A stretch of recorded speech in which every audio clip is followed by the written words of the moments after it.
Hello students, welcome to the class of Megamind Area.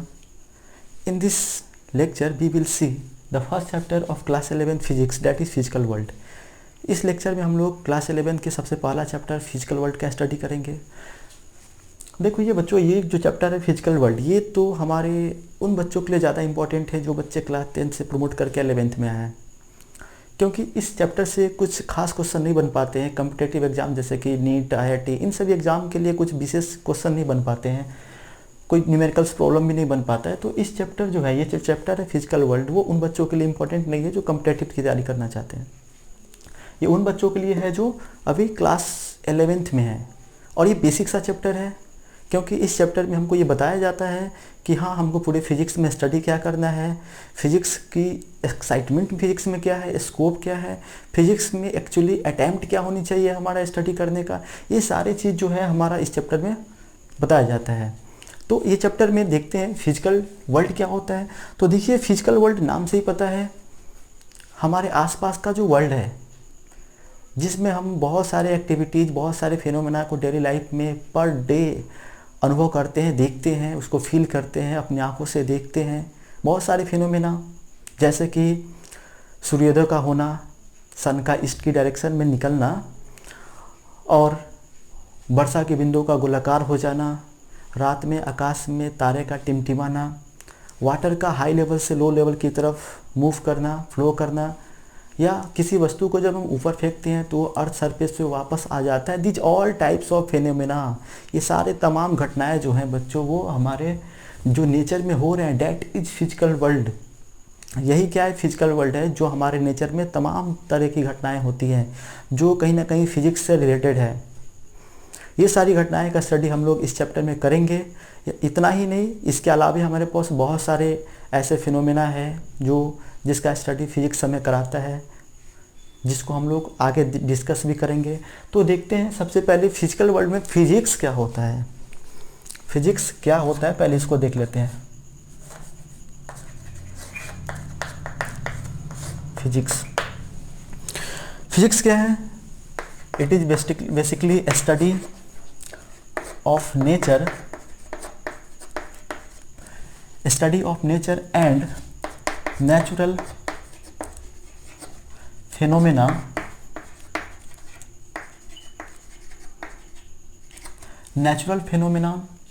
and study of nature and natural phenomena and laws या फिर rules associated to these phenomena is called physics। जी हाँ बच्चों, ये समझ में आ गया होगा फिजिक्स क्या होता है। तो हमारे नेचर और इस नेचर में होने वाले जितने तमाम फिनोमेनाएं हैं, तमाम जितनी घटनाएं होती हैं, उससे रिलेटेड जो लॉज होते हैं, जो रूल्स होते हैं, डैट इज़ फिजिक्स। इसी को हम फिजिक्स बोलते हैं। जैसे लॉ ऑफ ग्रेविटेशन, ये लॉ किसके लिए है? तो कभी जब भी किसी वस्तु को ऊपर फेंकते हैं वो नीचे चला आता है। एक बॉडी है जिसका मास है m1, एक बॉडी m2, दोनों के बीच में फोर्स कितना लगते हैं, that is law of gravitation हमें बताता है। F = G m1 × m2/r², ये हमें लॉ ऑफ ग्रेविटेशन बताता है। तो जो ग्रेविटेशन है, जिसमें हम देख रहे हैं कि किसी वस्तु को ऊपर फेंकते हो तो नीचे चला जाता है, उसमें जो लॉज है, ये जो लॉ है वो ग्रेविटेशनल लॉ है। तो जितने सारी नेचुरल फिनोमेनाएं होती है उसमें कुछ लॉज होते हैं, उसके रूल्स होते हैं, इसी को तो फिजिक्स बोलते हैं। यही हमारा फिजिक्स है। और फिजिक्स को समझने के लिए कई स्टेप्स बनाए गए हैं। फिजिक्स में जितने फिनोमेनाएं आती है, जितनी नेचुरल घटनाएं हमको दिखने को मिलती है, वो एक सिंगल स्टेप से कंप्लीट नहीं हो पाता है। इसको बहुत सारे स्टेप से गुजरना पड़ता है, और उन स्टेप को हम बोलते हैं साइंटिफिक मेथड। तो साइंटिफिक मेथड क्या होता है, इस चीज़ को देखते हैं।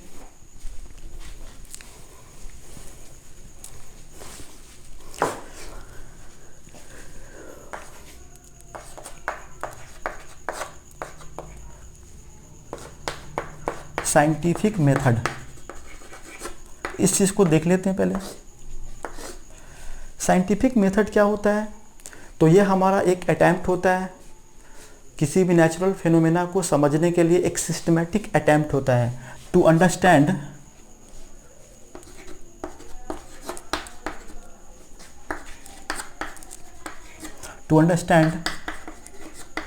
natural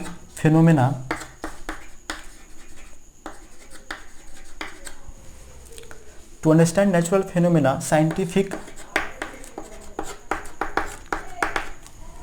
method is our systematic attempt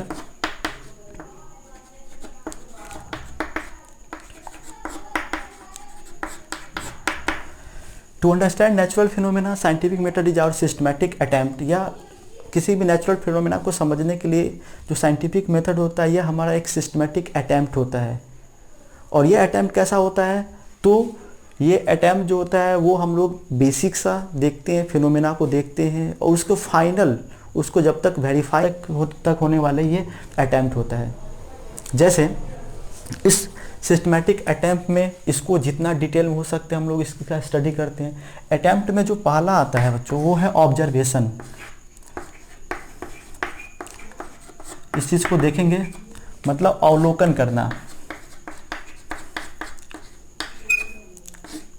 अवलोकन। ऑब्जर्वेशन क्या होता है? अभी हमने बताया कि सबसे पहले जो नेचुरल फिनोमेना है उसका हम लोग ऑब्जर्वेशन करते हैं, पहले देखते हैं किस टाइप की फिनोमेना है, क्या दिखता है हमको। तो सबसे फर्स्ट फिनोमेना जो है, फर्स्ट स्टेप्स जो है वो है ऑब्जर्वेशन। जैसे वाटर को देखते हैं, वो हमेशा ऊपर से नीचे की तरफ जाता है, डेट इज फिनोमेना, ये एक प्रकार का ऑब्जर्वेशन है। ऊपर फेंकी गई वस्तु हमेशा नीचे चली जाती है, ये भी एक प्रकार का ऑब्जर्वेशन है। तो इसमें तमाम लॉज काम करते हैं इसके अंदर, लेकिन हम लोग अभी देख रहे हैं ऑब्जर्वेशन। इसके अलावा हीट, एक बॉडी है इधर, इस एंड को हम गर्म करते हैं और धीरे धीरे देखते हैं ये भी एंड उसका गर्म हो गया, तो हीट का ट्रांसमिशन हो रहा है, ये भी एक प्रकार का फिनोमेना है जो हम लोग देखते हैं। तमाम तरह की इन्वेंशन जो होते हैं, डिस्कवरी जो होते हैं, सब नेचुरल फिनोमेना में आते हैं। तो सारे जो हो गए हैं ऑब्जर्वेशन हो गए। तो पहला स्टेप जो है हमारा वो ऑब्जर्वेशन है। ऑब्जर्वेशन मतलब उसको देखना, समझना। दूसरा जो स्टेप है वो है controlled experiment. Controlled experiment, controlled experiment क्या होता है? जैसे जो हम ऑब्जर्वेशन करते हैं वो ऑब्जर्वेशन को हम सबसे पहले लैब में चेक करते हैं, लैब में देखते हैं क्या वो ऑब्जर्वेशन सही है या फिर नहीं है।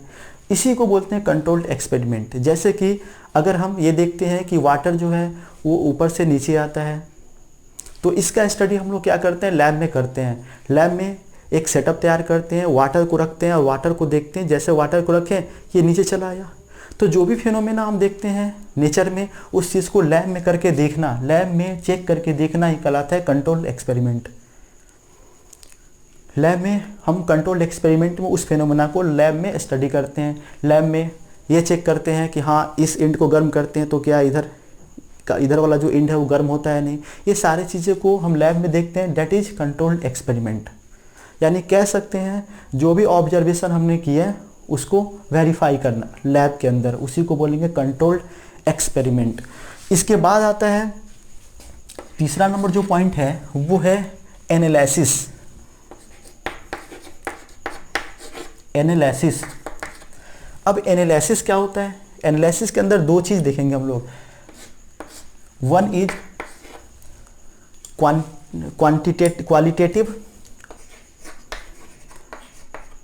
क्वालिटेटिव, वन इज क्वालिटेटिव और जो दूसरा है वो होता है क्वांटिटेटिव।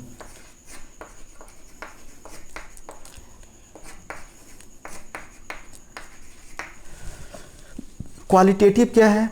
जैसे हमने क्या देखा कि हाँ वाटर जो है, अगर वाटर को सरफेस पे रखें, तो वाटर क्या होगा, हाई लेवल से लो लेवल की तरफ मूव करता है, फ्लो करता है।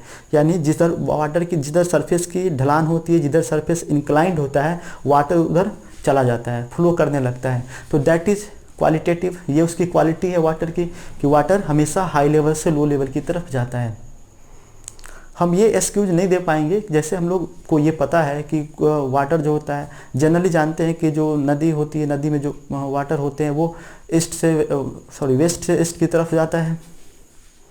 लेकिन कुछ ऐसे भी नदियाँ होती हैं, कुछ ऐसे भी नदियाँ होती है जिसमें वाटर नॉर्थ से साउथ की तरफ जाता है, ईस्ट से वेस्ट की डायरेक्शन में जाता है।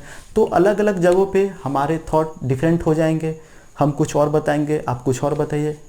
तो इस कंडीशन में ये जो एक्सक्यूज देना सही नहीं होगा कि वाटर जो होता है वो ईस्ट से वेस्ट की तरफ जाता है, नॉर्थ से साउथ की तरफ जाता है। तो हमने क्या देखा कि वाटर जो एक फिनोमेना, एक हमने एनालिसिस कर लिया, एक क्वालिटेटिव एनालिसिस कर लिया कि वाटर जो होता है वो हायर लेवल से लोअर लेवल की तरफ जाता है, यानी कि हाई लेवल से लो लेवल, यानी कि इंक्लाइंड सरफेस की ओर जाता है। पहाड़ों से पानी नीचे चला आता है, यानी कि जिधर ढलान होता है उधर वाटर फ्लो करने लगता है। तो डैट इज क्वालिटेटिव। अब दूसरी जो आती है क्वांटिटेटिव। क्वांटिटेटिव में क्या होते हैं बच्चों?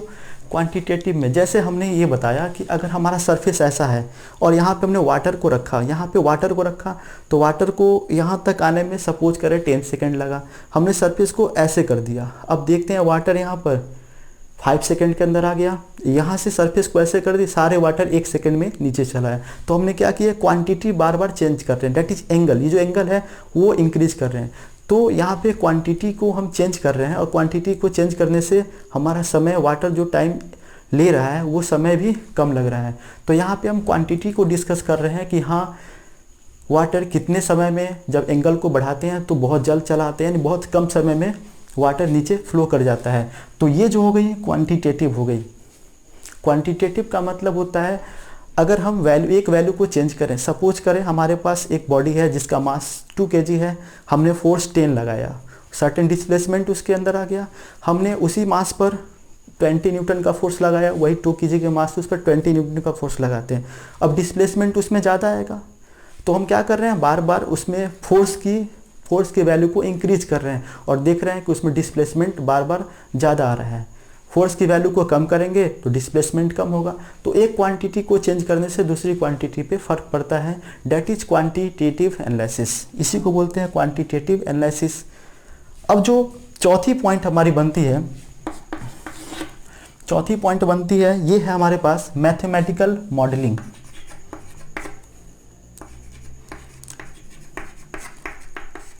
मैथमेटिकल मॉडलिंग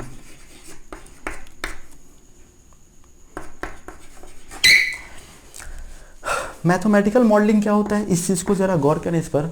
जैसे हमने अभी बताया कि अगर हम 2 kg का कोई मास लेते हैं, उस पर 10 न्यूटन का फोर्स लगाते हैं तो उसमें डिस्प्लेसमेंट कुछ आता है। सपोज कर लें 100 मीटर डिस्प्लेसमेंट आता है। तो ये 100 मीटर आया कहाँ से, हम कैसे बताएंगे कि 100 मीटर डिस्प्लेसमेंट आया? बहुत सारे हमारे पास फॉर्मूला है। जैसे अगर सपोज कर लें हमारे पास 10 न्यूटन फोर्स है, 2 kg का कोई मास है, तो उसमें एक्सेलरेशन कितना आएगा? जैसे F इक्वल टू होता है ma, फोर्स 10 न्यूटन, 2 kg का मास, तो एक्सेलरेशन उसमें आएगा 10/2 यानी कि 5 मीटर पर सेकेंड स्क्वायर का उसमें एक्सेलरेशन आ जाएगा। तो ये एक्सेलरेशन कैसे डिसाइड किए कि 5 मीटर आएगा? हम फोर्स लगाते हैं, डिस्प्लेसमेंट आता है, उसमें कुछ सर्टेन डिस्टेंस पर ट्रैवल कर लेता है कोई बॉडी, तो कैसे डिसाइड करेंगे? तो इसके लिए हम क्या करते हैं, एक जनरल सा मैथमेटिकल इक्वेशन ड्राइव कर देते हैं कि हाँ अगर 2 kg का बॉडी है, उस पर हमने 10 न्यूटन का फोर्स लगाया तो 100 मीटर का डिस्प्लेसमेंट आया। वही 2 kg के वस्तु पे अगर हम 20 न्यूटन का फोर्स लगाते हैं तो 200 का डिस्प्लेसमेंट आता है। कैसे बता पाएंगे? तो इसके लिए हमने क्या किया, एक मैथमेटिकल इक्वेशन जनरलाइज कर दिया और ये इक्वेशन से हम इजीली फाइंड कर लेंगे कि कितने फोर्स लगाएंगे, कितने मास की बॉडी पे और डिस्प्लेसमेंट उसमें कितना आएगा। तो इस कंडीशन में मैथमेटिकल मॉडलिंग हमारी वैल्यू को एक्सप्रेस करता है, हमारी वैल्यू कितनी आनी चाहिए, कितना फोर्स लगाएं, कितना आना चाहिए, वो चीज़ हमको बताता है मैथमेटिकल मॉडलिंग। इससे हम अपनी जो भी यहाँ पे एनालिसिस किए, क्वांटिटेटिव एनालिसिस जो भी मैंने किया, उसकी वैल्यू को जो हम एक्सप्रेस कर पाते हैं, डिसाइड कर पाते हैं, that is the help of mathematical modelling.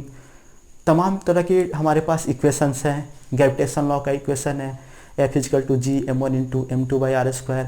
Motions का इक्वेशन है v बराबर u plus at, s equal to t plus half at²।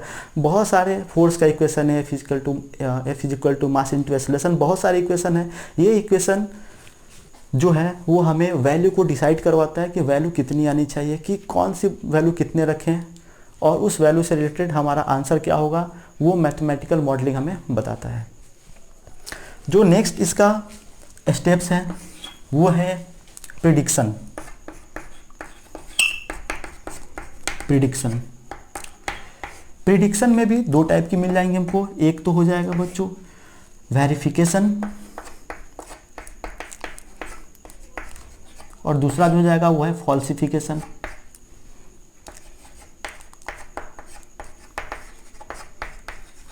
Falsification जैसे अगर हम सबसे पहले ऑब्जर्वेशन किए, फिर कंट्रोल एक्सपेरिमेंट, फिर एनालिसिस, फिर मैथमेटिकल मॉडलिंग किए, इसके बाद हमारे पास दो बातें हमारे माइंड में चलती है। एक तो प्रिडिक्शन हमारा सही होगा, एक तो प्रिडिक्शन गलत होगा।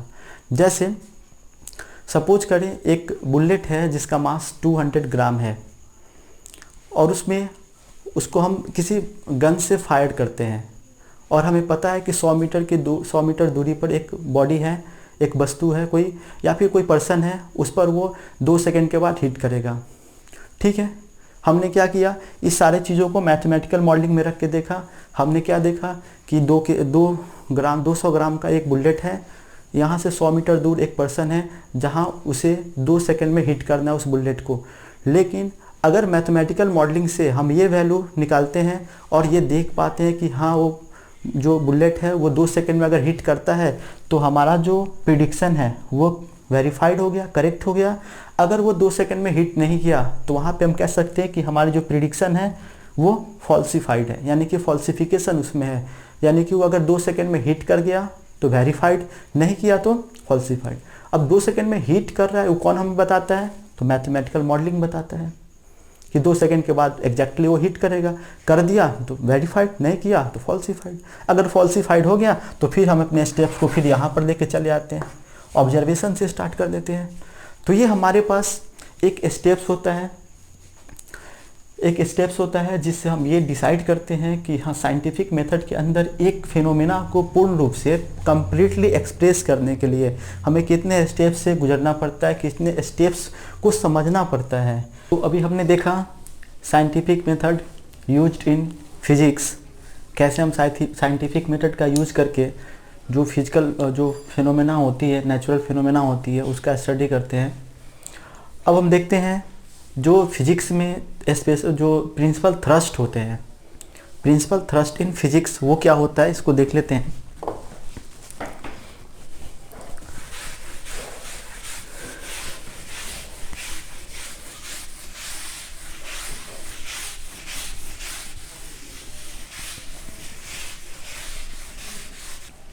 मतलब जो फिजिक्स का स्टडी करते हैं उसमें जोर किस पर दिया जाता है, दबाव किस पर दिया जाता है। थ्रस्ट का मतलब होता है जोर, दबाव, किन बातों पे ज़्यादा ध्यान दिया जाता है, इस चीज़ को देखते हैं। तो इसमें सबसे पहली पॉइंट जो है वो है यूनिफिकेशन। ये चीज़ यूनिफिकेशन का मतलब क्या होता है, जैसे हमने अभी डिस्कस किया कि बहुत सारे एक्टिविटीज़ होते हैं, फिनोमेना होती है जो हमको दिखती है। जैसे हम देखते हैं कि जो हमारा सोलर सिस्टम है उसमें अर्थ जो है या जितने सारे प्लैनेट्स है वो सन का चक्कर लगाता है, सन के चारों ओर मूव करता है। इसके अलावा जितने सारे सैटेलाइट्स होते हैं वो प्लैनेट के चारों ओर चक्कर लगाते हैं। ये भी देखते हैं कि अगर किसी बॉडी को ऊपर फेंकते हैं तो वो नीचे चला आता है। यानी जो भी चीज़ बातों पे हम अभी बताएं, जैसे ऊपर फेंकी हुई वस्तु का नीचे आना, सन के चारों तरफ प्लैनेट्स का चक्कर लगाना, सैटेलाइट का प्लैनेट के चारों तरफ चक्कर लगाना, ये सारे चीज़ एक ही लॉ पे काम करता है। इन सभी के लिए, इन सभी फिनोमेना के लिए हम सिंगल लॉ एक लगा सकते हैं, that is law of gravitation. तो जो ग्रेविटेशनल लॉ है इसके लिए बहुत सारे फिनोमेना काम कर गई। यानी हम कह सकते हैं कि जो डिफरेंट टाइप के जो फिनोमेना है उसके लिए अगर सिंगल लॉ अप्लाई करें, इसी को बोलते हैं यूनिफिकेशन।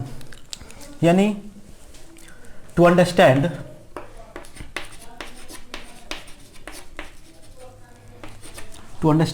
different phenomena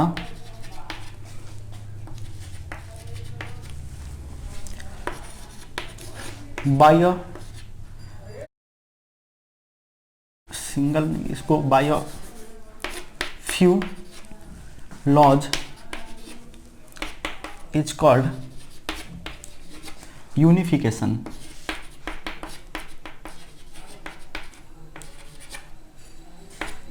यानी कह सकते हैं कि डिफरेंट टाइप के फिनोमेना, यानी कि बहुत सारे फिनोमेनाज का स्टडी अगर हम उसके लिए अगर कुछ लॉ से कर लेते हैं, डिफरेंट टाइप के फिनोमेना का स्टडी अगर कुछ एक या दो या कुछ लॉ से कर लेते हैं तो इसी को बोलते हैं यूनिफिकेशन। यानी यूनिफिकेशन में मेनी फिनोमेना के लिए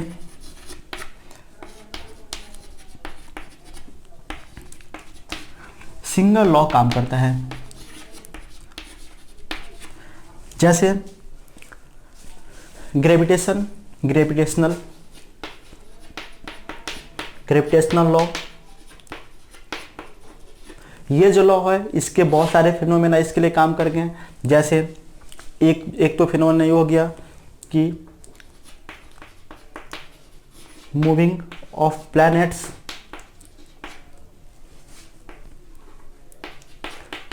अराउंड द सन, यानी कि प्लैनेट्स का सन के चारों तरफ मूव करना। दूसरा motion of satellites around planets, ये हो गया। तीसरा फॉलिंग एन एप्पल, या कोई बॉडी ले सकते हैं, ये सारे जो फिनोमेना है इसके लिए एक सिंगल लॉ काम करता है, लॉ ऑफ ग्रेविटेशन। इसी तरह हम देखते हैं फॉलिंग एन एप्पल, किसी बॉडी, एप्पल के जब पे कोई सारे बॉडी हो सकते हैं, इसका और सरफेस पे गिरना, ऊपर फेंकने के बाद वो नीचे चला आता है, ये सारे चीज़। तो ये सारे फिनोमेना, यही नहीं हम दो बॉडी के बीच में जो फोर्स लगता है, ये सारे जो होते हैं वो एक सिंगल लॉ यानी कि लॉ ऑफ ग्रेविटेशन पे बेस्ड होते हैं। तो हमने क्या बताया, यहाँ पे देखा कि डिफरेंट टाइप के फिनोमेना के लिए एक सिंगल लॉ, पार्टिकुलर एक सिंगल लॉ काम करता है। तो यहाँ पे मेनी फिनोमेनाज के लिए अगर एक सिंगल लॉ काम करे तो इसी को बोलते हैं यूनिफिकेशन। यूनिफिकेशन में क्या होता है, इसके अलावा देख लेते हैं, एक और एग्जाम्पल देख लेते हैं। जैसे हमने अब इससे पहले डिस्कस किया था कि वाटर जो होता है, जैसे पहाड़ों पर पानी क्या होती है, पहाड़ों से नीचे चली आती है, नीचे यानी कि ग्राउंड पे चली जाती है, ग्राउंड से फिर वो नदी के रास्ते समुद्र में चली जाती है। झरना से पानी गिरता है, नदी के रास्ते समुद्र में चला जाता है। तो ऐसा क्यों होता है, क्योंकि जो समुद्र होता है सबसे नीचे होता है और वाटर सबसे ऊपर होता है। उसी तरह हम क्या, पहाड़ पे पानी जो होती है सबसे ऊपर होती है। उसी तरह हम क्या बता सकते हैं कि अगर हमारे घर है, घर में अगर पानी को ऊपर से नीचे लाना है तो आसानी से ला सकते हैं, पाइप जोड़कर हम ला देंगे, पाइप के रास्ते से पानी को छत से नीचे ले आते हैं, लेकिन नीचे से ऊपर नहीं जाता है। तो हमने क्या देखा कि इस सब के लिए, यानी कि पहाड़ों से पानी का समुद्र में जाना, छत से पानी का नीचे आना, झरना से पानी का नीचे गिरना, ये सारे चीज़ एक सिंगल रूल को बताता है, एक सिंगल लॉ को बताता है। Law is that water always flowing from top to bottom, higher level to lower level. यानी वाटर क्या होता है, हमेशा एक हायर लेवल से लोअर लेवल की तरफ फ्लो करता है। यानी कि वाटर जो होती है वो एक इंक्लाइंड प्लेन की तरफ फ्लो करती है, झुकी हुई प्लेन की तरफ फ्लो करती है। तो यहाँ पे क्या हुआ, डिफरेंट टाइप के फिनोमेना के लिए एक सिंगल लॉ काम करता है। इसी चीज़ को हम जानते हैं यूनिफिकेशन। यूनिफिकेशन मतलब एक सिंगल सा लॉ डिफरेंट फिनोमेना के लिए। अब दूसरा जो पॉइंट है इसमें बच्चों वो है reductionism.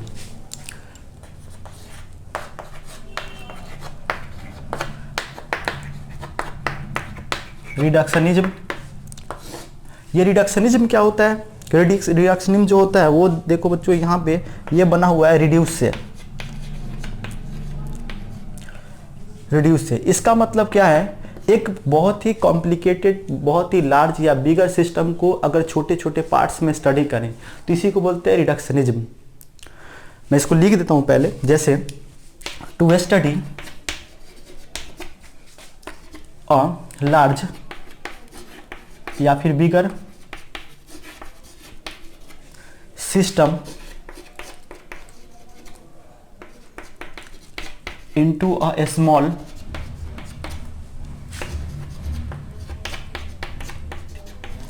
constituent steps is called reductionism.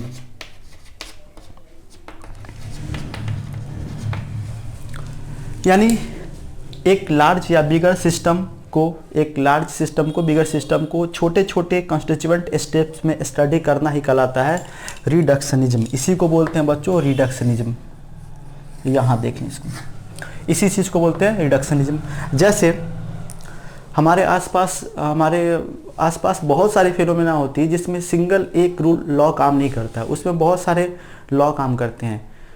जैसे हम जनरल सी बात करें, जैसे कि अगर हम इलेक्ट्रिसिटी जनरेट करना चाहते हैं, इलेक्ट्रिसिटी तैयार करते हैं, पावर प्लांट में इलेक्ट्रिसिटी तैयार करते हैं, तो बहुत सारे फिनोमेना सबको पास करना पड़ता है। जैसे अगर वो इलेक्ट्रिसिटी अगर हम कोल से तैयार करते हैं तो क्या होता है, पहले कोल को बर्न कराते हैं, कोल बर्न करके लॉट ऑफ अमाउंट में हीट देता है, उस हीट से हम वाटर को गर्म करते हैं, बॉयलर में वाटर को गर्म करते हैं और वाटर को गर्म करके वाटर वेपर बनाते हैं। वो वाटर वेपर नोजल से पास करता हुआ हमारे टरबाइन को चलाता है, टरबाइन पे प्रेशर डालता है, फोर्स डालता है, जिससे टरबाइन मूव करता है। और टरबाइन मूव करने के कारण उसके बीच में कॉइल्स होते हैं, मैग्नेट होते हैं, और वो कॉइल को रोटेट कराता है। जैसे कॉइल रोटेट करता है मैग्नेटिक फ्लक्स में चेंज होते हैं और उस कॉइल से एक करंट जनरेट हो जाती है, इलेक्ट्रिसिटी जनरेट हो जाती है। और उस इलेक्ट्रिसिटी को हम लोग वायर के माध्यम से, वायर के थ्रू बाहर ले लेते हैं, अपने घरों में पहुंचा लेते हैं। तो वहाँ पे क्या हुआ, हमने क्या किया, एक सिंपल सा कोल से हमने इलेक्ट्रिसिटी जनरेट किया, लेकिन ये हमको देखने में लग रहा है कि एक सिंपल सा है, हमने कोयले को जलाकर इलेक्ट्रिसिटी बना लिया। लेकिन क्या देख पा रहे हैं कि इसमें बहुत सारे स्टेप्स हमको गुजरना पड़ता है, बहुत सारे स्टेप्स होते हैं जो अलग अलग, जिसका प्रिंसिपल होता है, अलग अलग फंक्शन होता है, अलग अलग वहाँ पे वर्क होते हैं सबके।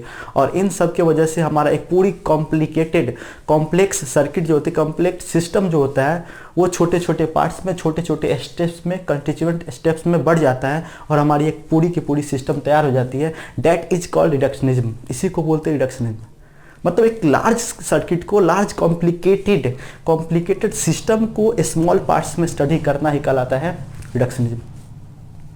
आपने कुछ दिन पहले आपने एक मूवी देखा होगा जैसे कौन सा मूवी था, मिशन मंगल को देखे होंगे। उसमें एक मार्स पे अगर रॉकेट को लॉन्च कर रहे हैं मार्स के लिए, तो बहुत सारे उसमें साइंटिस्ट हुआ करते हैं, बहुत सारे साइंटिस्ट थे। हर साइंटिस्ट को अपना डिफरेंट टाइप के प्रोजेक्ट दिया गया था। कुछ साइंटिस्ट को दिखा गया कि आपको फ्यूल को कम रखना है, कुछ साइंटिस्ट को इनर या आउटर स्ट्रक्चर के बारे में डिज़ाइन तैयार करने के लिए दिया गया था। कुछ साइंटिस्ट ऐसे थे जिनको ये प्रोजेक्ट दिया गया था कि हीट को सन से, जब वो लॉन्च करेगी, रॉकेट लॉन्च करेगी, तो सन की हीट उस पर पड़ेगी, तो उस हीट से कैसे बचा जाए, उसको कैसे डिस्टर्ब होने से बचाया जाए। किसी को ये दिया गया था कि हाँ, मार्स से अर्थ की डिस्टेंस कितना है, इसको कैलकुलेट करके हम कितने वेलोसिटी से उसको लॉन्च करेंगे। ये सारे सिस्टम जो था एक रॉकेट लॉन्च में दिया गया था। एक रॉकेट लॉन्च करने से पहले सभी साइंटिस्ट को ये प्रोजेक्ट दी गई थी कि आपको इस प्रोजेक्ट पे वर्क करना है, तभी एक रॉकेट को लॉन्च कर पाएंगे। तो यहाँ भी हम देख रहे हैं कि एक रॉकेट लॉन्चिंग में एक सिंगल थ्योरी नहीं है, एक सिंगल लॉ काम नहीं कर रहा है, इसके पीछे बहुत सारे लॉज काम कर रहे हैं जो अलग अलग स्टेप्स में हो रहे हैं, एक सिंगल स्टेप्स में हो रहे हैं, और सारे स्टेप्स मिलकर एक रॉकेट लॉन्च को पूरा कर देता है। तो यहाँ भी क्या देख रहे हैं, रिडक्शनिज्म देख रहे हैं। एक बहुत बड़े कॉम्प्लिकेटेड सिस्टम को, रॉकेट लॉन्चिंग को अलग अलग प्रिंसिपल पे हमने छोटे छोटे पार्ट्स में डिस्ट्रीब्यूट कर दिया और फाइनली हमारा एक बड़ा सा कॉम्प्लिकेटेड सिस्टम तैयार हो गया। तो ये होती है रिडक्शनिज्म। रिडक्शनिज्म का मतलब ही होता है हम जो भी स्टडी कर रहे हैं उसको छोटे छोटे पार्ट्स में स्टडी करना, स्मॉल स्टेप्स में स्टडी करना, और ये हमारा स्टडी को, हमारे नॉलेज को और इम्प्रूव करता है। क्योंकि हमें भी पता है कि हम कोई भी चीज़ों को, किसी भी सिस्टम को, एक कॉम्प्लिकेटेड सिस्टम को हम इजीली सॉल्व नहीं कर पाते हैं, उसके लिए बहुत सारे स्टेप्स से गुजरने पड़ते हैं और उस स्टेप्स में अलग अलग थ्योरीज काम करते हैं। तो रिडक्शनिज्म क्या हुआ, रिडक्शनिज्म में हमने देखा कि इसमें एक कॉम्प्लिकेटेड सिस्टम को छोटे छोटे पार्ट्स में स्टडी करते हैं। तो ये हमारा था principal thrust in study of physics. मतलब फिजिक्स में किन किन बातों पे ज़्यादातर जोर दिया जाता है। यूनिफिकेशन, मैनीज फिनोमेना के लिए, बहुत सारे फिनोमेना के लिए, यानी डिफरेंट लॉज के लिए सिंगल रूल, सिंगल लॉ, इसी को बोलते हैं यूनिफिकेशन। रिडक्शनिज्म एक कॉम्प्लिकेटेड सिस्टम को स्मॉल पार्ट्स में स्टडी करना ही कहलाता है रिडक्शनिज्म। अब इसके बाद हम लोग देखेंगे कि फिजिक्स का स्कोप क्या है और फिजिक्स में एक्साइटमेंट क्या होती है। बहुत ही अच्छी टॉपिक है फिजिक्स का स्कोप। स्कोप मतलब कहाँ से कहाँ तक हमको स्टडी करना है। लेंथ अगर हम पढ़ना चाहते हैं तो कहाँ से कहाँ तक पढ़ेंगे। मास पढ़ रहे हैं तो कहाँ से, ऐसा नहीं है कि हम बहुत ज़्यादा मास को स्टडी कर लें। फिजिक्स में भी उसकी लिमिट है कि हमको इतने मास से इतने मास तक का स्टडी करना है, इतने समय से इतने समय तक का स्टडी करना है। That is scope of physics. इसी को बोलते हैं फिजिक्स की स्कोप।